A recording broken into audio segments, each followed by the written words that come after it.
Всем привет! Меня зовут Артем Костерев. Извините за такой вид, потому что сейчас я играю роль шпаны. В принципе, как всегда, я играю шпану.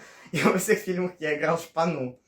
Одна из последних моих главных ролей это была роль в фильме «Мятежники». Это авторское кино Владимира Олейникова. Опять же, я там играл какого-то детдомыша хулигана. Но одна из главных, хочется мечту такую исполнить. Сыграть роль противопоставления. Какого-нибудь миленького мальчика, там, влюбленного мальчика. Ну и что-то в этом духе. Вообще я люблю заниматься спортом. Плаваю больше 5 лет. Умею стрелять из лука. Учусь стрелять из пистолета. Также люблю... Ну, в принципе, живу обычной жизнью. А еще я снимаю скетчи в Инстаграм.